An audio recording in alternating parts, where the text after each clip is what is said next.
Ръководител на ансамбъла и хореограф Цветана Цагова.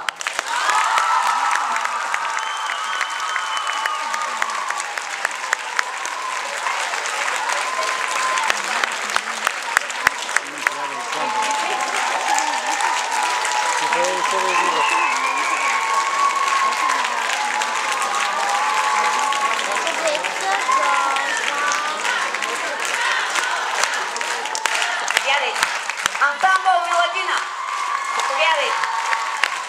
Заповядайте.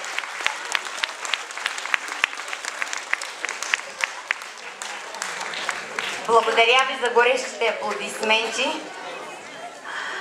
От мое име и от името на всички участници в тази вечершния концерт. Тази вечер аз искам да ги споделя с един специален гост. Един благороден, родолюбив българин, благодарение на който ние сме тук тази вечер на тази сцена. Човекът, с чиято помощ бе създаден Танцов Миладина и така беше написана една 15-годишна страница. 15-годишна страница, но вече с история и добави своя лист към българския фолклор. Да поканим с аплодисменти на сцената господин Бочев, директор на нашето училище.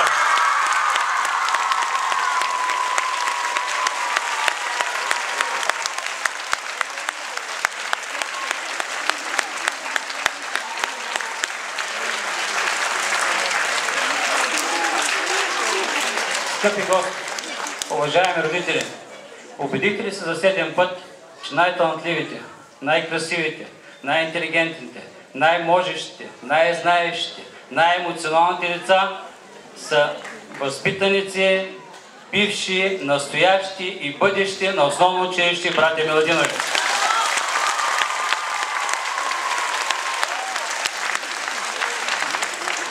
Уважаема госпожо Цагова,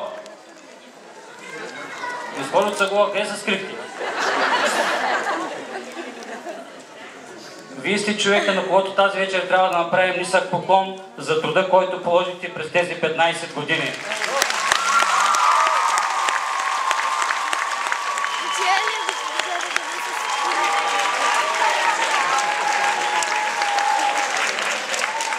Уважаема госпожо Цагова, уважаеми танцори, днешният концерт е наистина незабравим момент, за който искам да изкажа своето уважение, благодарност за положения труд през годините. За това, че преди 15 години започнахме от нулата. Без танцов салон, без носи, без репертуар. Но за тези 15 години, благодарение ентусиазма на госпожа Цагова и таланта на нашите деца, успяхме да направим така, че за танцов състав Миладина при основно училище град Бургас се говори с уважение. Благодаря ви, бъдете здрави, щастливи и не забравяйте, че основно училище братя Миладинови ви обича.